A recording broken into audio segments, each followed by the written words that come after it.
आपका immune system अगर आपके अगेंस्ट में काम करने लगा, उसी को ऑटो इम्यून डिजीज कहते हैं। एक नया आयाम जुड़ गया है कैंसर थेरेपी में, कॉल्ड इम्यूनोथेरेपी, क्योंकि ये देखा गया कि इम्यून सिस्टम ही कैंसर को मार पाएगा और ठीक से उसके फिलॉसफी को खत्म कर सकता है अगर इम्यून को हमने जगा दिया तो। आयुर्वेद में बहुत ठीक से बताया गया है कि खाना कैसे चाहिए। 1 बार योगी, 2 बार भोगी और 3 बार रोगी। मैं चाहती हूँ कि आप यहाँ पे कुछ और चीज़ें बताएँ एक्चुअली कि जो वाक़ई ही हमारी हेल्थ के लिए बहुत अच्छा है या जो हमें खाना चाहिए ज़रूर। आप देखें, नेचर अपने आप में बहुत से ऐसे फूड्स और फाइटोन्यूट्राइंट्स मैं आपके दर्शकों को चाहूंगा कि वो एक्चुअली नोट करें। ये फाइटोकेमिकल्स कहते हैं इसको। फाइटोकेमिकल्स जो प्लांट्स में होते हैं, अगर कीमोथेरेपी से कंपेयर किया जाए तो ये 1000 गुना ज्यादा पोटेंट है फाइटोकेमिकल्स। तो अगर फाइटोकेमिकल्स सही हैं आपके, तो ये प्रूफ फैक्ट है। I am not making up, I am making this up, this is a scientific fact और साइंस को डिनाई नहीं किया जा सकता है। जो कहते हैं ना, प्रत्यक्ष को प्रमाण की क्या आवश्यकता है, तो ये प्रत्यक्ष है और ये प्रूव्ड है। तो जितने भी आपके फूड्स हैं जो नेचर में पाए जाते हैं, जैसे बादाम। बादाम आप तो एक गृहिणी भी हैं, तो आपको बहुत आइडिया होगा। बादाम को अगर भिंगा दिया जाए, कभी आपने ये देखा उसको गौर से, उसमें आर्टरीज बने हुए हैं। अब नेचर आपको फोन करके तो बताएगा नहीं कि नहीं ये चीजें आपको, अगर आर्टरीज ब्लॉक्ड हैं तो बादाम खाओ, ये इंडिकेशंस नेचर देती रहती है और हमें ये देखना पड़ेगा कि क्या इंडिकेशंस मिल रहे हैं। जैसे जो सीड्स, जिस फ्रूट से आप सीड को अलग नहीं कर सकते हैं, वो आपके लिए बहुत अच्छी हैं। कभी आप देखिए, कीवी जैसे है, गुआवा जैसे है, अनार जैसे है, ये सभी चीजें आपके एक्रोमैंसिया को बहुत हेल्प करती हैं। और ऐसा देखा गया है कि अगर आपका ये सभी चीजें, अगर गट माइक्रोबायोम ठीक है, आपका फूड ठीक है, तो बीमारियां अगर है भी तो निकल जाएंगी। वो एक हिपोक्रेटिस का ही कहावत है, if your food is right, medicine is of no use. Medicine is of no need, and if your food is wrong, medicine is of no use. इतना इंपॉर्टेंट है फूड सही रखना। नाउ, इन्फेक्शन के बारे में बात हो गई, कैंसर के बारे में ये थोड़ी बात कर लें। कैंसर में आपने देखा होगा, पहले तो कैंसर किसी किसी को हो जाता था, अब तो हर घर में है। ऐसा कोई घर ही नहीं है। अब तो ऐसा लगता है कि कैंसर जिस तेजी से बढ़ रहा है, it has very recently overtaken heart disease as the major killer in the world. So the major killer is cancer. We need to be very careful with this disease. तो कैंसर में surgery, radiotherapy, chemotherapy use किया जाता है। बाद में पहचाना गया कि एक्चुअली इन सब से तो हम टेररिस्ट सेल जो है, cancer cell is a terrorist cell जो आपकी बॉडी की बातें नहीं मानता है।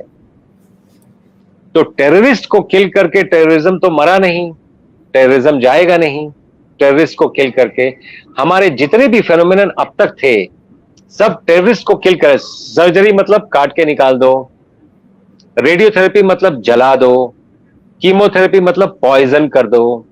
तो ये सभी चीजें हैं। एक नया आयाम जुड़ गया है कैंसर थेरेपी में, कॉल्ड इम्यूनोथेरेपी, क्योंकि ये देखा गया कि इम्यून सिस्टम ही कैंसर को मार पाएगा और ठीक से उसके फिलॉसफी को खत्म कर सकता है अगर इम्यून को हमने जगा दिया तो। चंडीगढ़ में भारत का पहला इंटीग्रेटेड मेडिकल साइंसेज का हॉस्पिटल शुरू किया गया है, जिसका नाम हिम्स रखा गया है। Hospital and institute of integrated medical sciences, जहां पर एलोपैथी, आयुर्वेद, होम्योपैथी, नेचुरोपैथी, सब एक ही साथ पेशेंट को ठीक करने के उद्देश्य से काम करती है ये सारी पैथियां, जिसमें डॉक्टर विश्वरूप राय चौधरी, डॉक्टर अमर सिंह आजाद, डॉक्टर अवधेश पांडे, आचार्य मनीष, डॉक्टर खादरवली और इन सब की पूरी नॉलेज, ट्रेनिंग और एजुकेशन को भी यूज किया जा रहा है। फिर चाहे आपकी बीमारी छोटी हो या बड़ी, चाहे लीवर फेल हो, किडनी खराब हो, हार्ट की प्रॉब्लम हो, जोड़ों का दर्द, ऑटो इम्यून डिजीज हो या फिर स्टेज 4 कैंसर ही क्यों ना हो, या कोई ऐसी बीमारी जिसको आपके डॉक्टर ने लाइलाज बता दिया हो, या फिर उस बीमारी का हल ऑपरेशन बताया हो, तो इन सभी समस्याओं का सही समय पर अगर समाधान किया जाए तो आपकी बीमारी का जड़ से समाधान हो सकता है। अगर आप भी हैं किसी बीमारी से परेशान, तो आप इस हिम्स हॉस्पिटल के अंदर आकर के अपनी बीमारी का जड़ से समाधान कर सकते हैं। 70 बेड के इस हॉस्पिटल के अंदर खाने पीने से लेके रहने तक का भी सारा इंतजाम किया गया है। अभी भारत के अंदर पटियाला, जीरकपुर, चंडीगढ़, डेरा बस्सी और दिल्ली के अंदर 14 क्लिनिक शुरू हो चुके हैं, जहां पर सिर्फ खान पान और आपकी लाइफस्टाइल को चेंज करके आपकी बीमारियों को रिवर्स करना सिखाया जाता है और आपको अपना डॉक्टर खुद बनाया जाता है, ताकि आप या आपके परिवार के अंदर किसी को कोई भी बीमारी आ गई है तो उसे कैसे निजात पा सकते हैं और भविष्य में और कोई बड़ी बीमारी या छोटी बीमारी ना आए, उससे भी कैसे बचा जा सकता है, उसके बारे में भी आपको सिखाया जाता है। अगर आप या आपका कोई किसी भी गंभीर बीमारी से परेशान है तो स्क्रीन पर दिए गए नंबर पर संपर्क करें। तो वो कहते हैं ना, बजरंग बली को जगाना पड़ता है, तो वो जगा दिया गया तो वो काफी कुछ आपको हेल्प भी करेगा। उसी तरह ये सब इम्यून बूस्टिंग जो यूज होते हैं, सबसे अच्छा है फूड। मान लीजिए कोई बीमारी है तो आप दो ही चीज कर पाएंगे, either you can drug it और यू कैन डाइट इट। तीसरी तो कोई चीज नहीं है, या तो कोई ड्रग लेंगे आप या डाइट करेंगे। ड्रग की दुनिया तो सबने देख ही लिया है, ये डाइट की दुनिया है जहां पर कोई ऐसी बीमारी नहीं है जिसका इलाज डाइट से नहीं किया जा सकता है। ये मैं खास तौर से इस पे एम्फेसिस देना चाहूंगा। जैसे क्रोनिक इन्फ्लेमेशन या कोई भी इन्फ्लेमेशन, सबसे potent drug known to mankind क्या है? हल्दी है। Haldi is the most potent drug known to mankind. आप या कोई भी इसको अदरवाइज प्रूव कर दे, it is not a drug, it is diet. उसी तरह कुछ बातें कितनी इंपॉर्टेंट है, जैसे मान लीजिए किसी को एंजाइना पेन हो रहा है, तो या तो कोई ड्रग देंगे या कुछ नाइट्रिक ऑक्साइड वहां पर दे देंगे ताकि आर्टरीज डायलेट हो जाएंगी और ज्यादा ब्लड वहां पर जाएगा तो पेन चला जाएगा। तो नाइट्रिक ऑक्साइड कहां से आएगा? ये अदरक से आता है। अगर अदरक ठीक से खा लिया जाए तो नाइट्रिक ऑक्साइड आएगा और एंजाइना पेन चला जाएगा। कभी करके ही देखने वाली बात है। अगर जिन लोगों को है वो एक बार करके ही देख लें, उनको पता चल जाएगा। So there are diets, food as medicine, अगर ठीक से समझा जाए तो ये बहुत दूर तक जाएगी as far as health is concern, और हेल्थ बिल्कुल ठीक रहेगा। जी, बहुत ही दिलचस्प तरीके से आपने बताया कि किस तरीके से फूड जो है वो इतना इम्पोर्टेंट है। अगर उसे ढंग से लिया जाए, ढंग से खाया जाए, तो वो हमारी बीमारियों से हमें लड़ने में, निपटने में मदद कर सकता है। बल्कि मुमकिन है कि बीमारी आपको हो ही ना, आपको दवाओं की जरूरत ना पड़े। जी, चूंकि आपने बात कभी इन्फोसिस किया कैंसर पर, तो कैंसर के अलावा भी कुछ और बीमारियां हैं खास तौर पर? बिकॉज वैसे तो आप इन जनरल हम लोग मानते हैं, या आप जैसा बता ही रहे हैं कि सारी बीमारियों में डाइट का रोल है, लेकिन फिर भी अगर कुछ स्पेसिफिक बीमारी आप शेयर करना चाहें कैंसर के अलावा, जहां पर डाइट का ज्यादा रोल होता है। जितनी बीमारियां आपको पता है, जैसे diabetes, blood pressure, auto immune diseases specially, लोगों को ये बात समझनी पड़ेगी। ऑटो इम्यून डिजीजेस, आप भगवान जो है आपके आपके अंदर बैठे हैं, उनका नाम है इम्यून सिस्टम। आपका इम्यून सिस्टम अगर आपके अगेंस्ट में काम करने लगा, उसी को ऑटो इम्यून डिजीज कहते हैं। अनफॉर्चुनेटली मॉडर्न मेडिसिन के पास स्टेरॉइड्स छोड़ के कोई और तरीका नहीं है ऑटो इम्यून डिजीज को ठीक करने का। और ऑटो इम्यून डिजीज का basis is your dysbiosis. Dysbiosis basis है इसका, ऑटो इम्यून डिजीज का। अगर बैक्टीरिया सही होते तो ऑटो इम्यून डिजीज ना होता। उसको लीकी गट कहते हैं। लीकी गट एक बहुत बड़ा रीजन है ऑटो इम्यून डिजीज होने का, जिसको बहुत लाइटली लिया जाता है as far as modern medicine is concern. This can have grave consequences, जो कई पेशेंट्स को हैं। मैं जानता हूं, ऐसे कई पेशेंट्स को मैं जानता हूं जिनको लीकी गट के चलते उनको एएलएस भी है, ए मायोट्रोपिक लैटरल स्क्लेरोसिस, हाथ पैर मूव नहीं कर सकते हैं, मसल्स मूव नहीं कर रहे हैं। माइस्थेनिया ग्रेविस जो अमिताभ बच्चन को है, it has become famous. This is an auto immune disease. Bronchial asthma आप जानती होंगी। देखिए, हम सिर्फ नाम ही चेंज करते हैं। एंटीजन एंटीबॉडी कॉम्प्लेक्स गट में बनता है और टारगेट ऑर्गन में डिपॉजिट होता है। टारगेट ऑर्गन मतलब अगर थायराइड में डिपॉजिट हुआ तो हम इसको हाशिमोटो थायराइडाइटिस कहते हैं। यही एंटीजन एंटीबॉडी कॉम्प्लेक्स अगर जॉइंट्स में डिपॉजिट हुआ तो हम रिमेटॉइड आर्थराइटिस कहते हैं। अगर ये लंग्स के मसल्स में डिपॉजिट हुआ तो हम ब्रोंकियल अस्थमा कहते हैं। अगर ब्रेन में डिपॉजिट हुआ तो मल्टीपल स्क्लेरोसिस कहते हैं। ये वही antigen antibody complex that has come from leaky gut. I am just trying to, एक धागे से मैं सबको पिरो रहा हूं ताकि हम एज अ होल बॉडी को देखें, नॉट इन पार्ट्स। मान लीजिए थायराइड में कोई ऑटो इम्यून डिजीज है, मान लीजिए थायराइड को ठीक करके बॉडी ठीक हो जाएगी, ऐसा बिल्कुल नहीं होगा। वो कहते हैं ना, जन्नत की हकीकत हमें भी पता है गालिब, दिल बहलाने को ये ख्याल अच्छा है कि थायराइड ठीक कर लिया तो पूरी बॉडी ठीक हो जाएगी। ऐसा बिल्कुल नहीं होगा जब तक एक सामूहिक व्यू, होलसम व्यू ना लिया जाए as far as body is concern. अब आप अपने हेल्थ इंश्योरेंस से हमारे किसी भी क्लिनिक या हॉस्पिटल से अपना आयुर्वेदिक इलाज शुरू करवा सकते हैं। अगर आप पंजाब स्टेट के सरकारी कर्मचारी हैं तो आप भी अपनी किसी भी बीमारी का इलाज बिल्कुल फ्री करवा सकते हैं।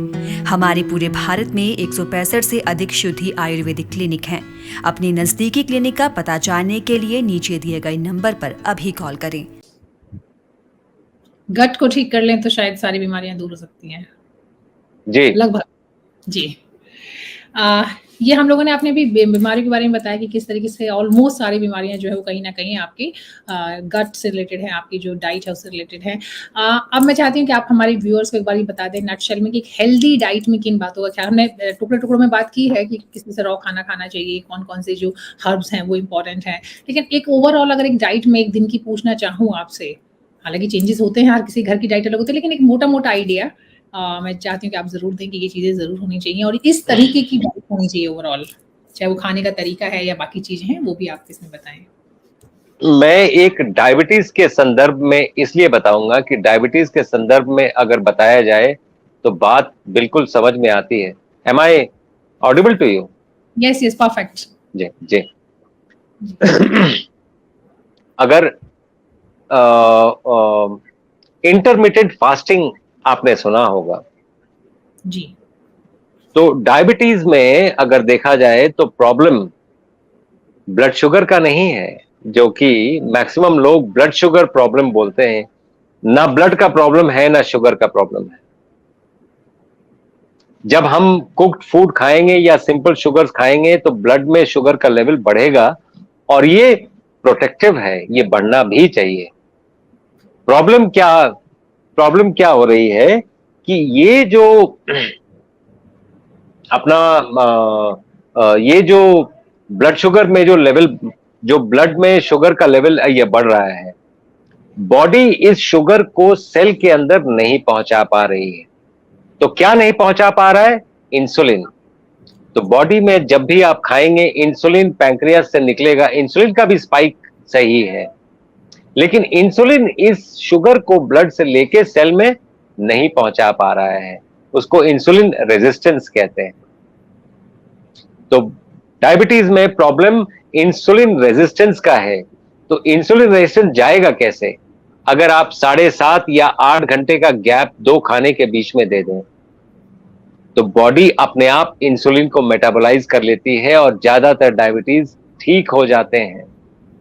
सो डायबिटीज में भी तो वैसे अगर देखा जाए एक आइडियल फूड क्या होना चाहिए, ये सर यहाँ मैं बीच में इंटरप्ट कर रही हूँ क्योंकि नॉर्मली डायबिटीज पेशेंट को लेकर कहा जाता है, डायबिटिक लोग जो होते हैं कि उनको तो बार बार खाना चाहिए और बहुत लंबा गैप नहीं होना चाहिए। लेकिन अभी आपने कहा कि कुछ घंटे का, जी जी, ये दोनों अलग अलग बातें हैं, इसलिए मैं चाहती हूँ कि थोड़ा सा और ये इस बात पे अगर कभी डिबेट हो तो मैं डिबेट के लिए भी तैयार हूं कि बार बार खाने से इंसुलिन रेजिस्टेंस और बढ़ता है, डायबिटीज और बढ़ेगा। अगर 8 घंटे का गैप दिया जाए तो डायबिटीज कम होगा। अगर ये करके ही देख लिया जाए, यस 8 घंटे बिना कुछ खाए रहना, चूंकि अगर आदत लगी हुई है तो पेशेंट को प्रॉब्लम होगा और कभी हाइपोग्लाइसीमिया में भी चला जाएगा। हाइपोग्लाइसीमिया का मतलब है कमजोरी लगने लगेगी। कमजोरी का मतलब है दवा कम करिए, डायबिटीज ठीक होने की स्थिति में जा रहा है। तो अगर आप रेमिशन चाहते हैं डायबिटीज में तो 8 घंटे का गैप देना अनिवार्य है, नहीं तो आप जैसे कर लें। दूसरा मैं ये बोल रहा था कि योग में और आयुर्वेद में बहुत ठीक से बताया गया है कि खाना कैसे चाहिए। 1 बार योगी, 2 बार भोगी और 3 बार रोगी।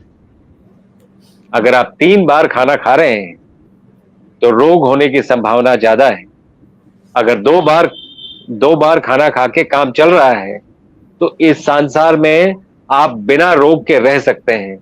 और 1 बार योगी, वो तो योगियों के लिए है, वो आम आदमी शायद ना कर पाए। तो ये है, इसलिए इंटरमिटेंट फास्टिंग का अपना रोल है। तो आइडियल फूड ये होना चाहिए कि 12 बजे के पहले आप जो भी खाएं, अनकुक्ड फूड खाएं, फ्रूट्स खाएं, सैलेड्स खाएं, वेजिटेबल्स खाएं और स्प्राउट्स खाएं। 12 बजे के बाद आप 2 बार खाना खाएं, एक 1 बजे खा लें, एक 7 बजे शाम को खा लें। और उसमें यह ध्यान रखें कि 50% of what ever you eat should be uncooked food, ताकि इन्फ्लेमेशन ना बढ़े और बाकी से टेस्ट आएगा। तो जिंदगी ठीक चलती रहेगी अगर ये प्रिंसिपल फॉलो किया जाए तो। चंडीगढ़ में भारत का पहला इंटीग्रेटेड मेडिकल साइंसेज का हॉस्पिटल शुरू किया गया है, जिसका नाम हिम्स रखा गया है।